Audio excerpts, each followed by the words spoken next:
We brought Abigail home when she was 3 weeks old and we were really excited. It's time to have our family together.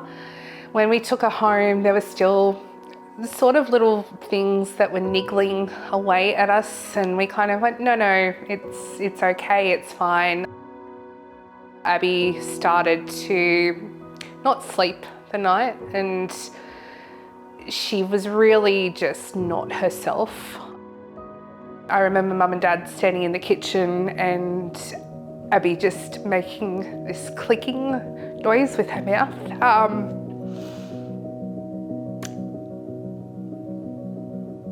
And me going over to the bassinet, and I immediately said, she's having a seizure. She started to get a blue tinge and tried to discreetly tap my husband on the leg, but Adrienne noticed straight away. So she knew that she needed to ring for an ambulance. And at that point we sort of went, okay, something's really happening. They took us in and they took her off me. So I just stood back and watched them work on her and just stand over her, trying to help her breathe and just trying to figure out what was going on. And at the same time, I'm trying to message Aaron, I'm trying to message Mum and Dad and say, I don't know what's going on. I can't tell you anything. They're throwing all these words around. They're telling me she's hypoglycemic. Her body temperature's down to 29 degrees. She's hypothermic. I've got no idea what's going on. And I'm by myself, not knowing if my child's gonna leave that hospital, not knowing if I was gonna be the one to watch her pass away. And they eventually said to me, it's okay, you need to go home and sleep.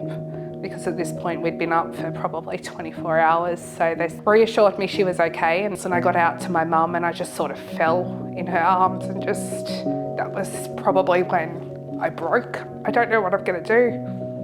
I don't know what I'm gonna do if I lose her. There was nothing at that stage that I, as a parent, could do except hug her and tell her that everything was going to be all right, even though there was a chance that it might not be all right because no one knew what was wrong with Abigail.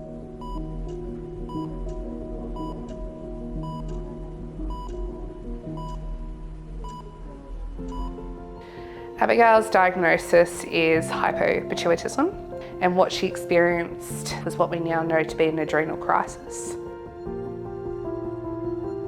So driving away from the hospital and going, oh my God, we've actually brought our baby home alive. It's like bringing her home for the first time all over again.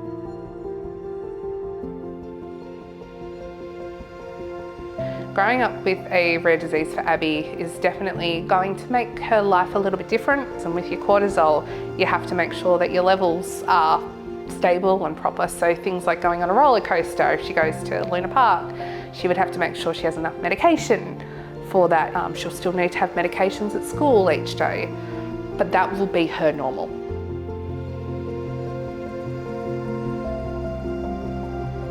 The role of research in Abby's condition may mean that one day we are able to have a little bit of a break from her condition. We may not have to give her daily injections anymore. They may find a cure.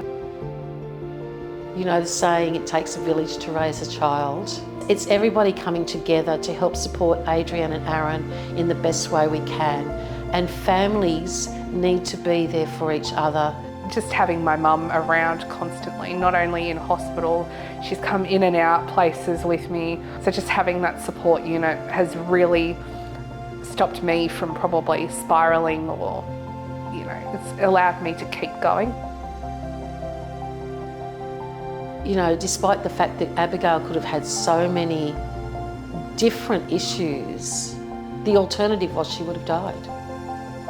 So you fight with everything that you've got to keep her, and you go from there, because the alternative is we wouldn't have her now. And I wouldn't change her, except for when she has temper tantrums, but...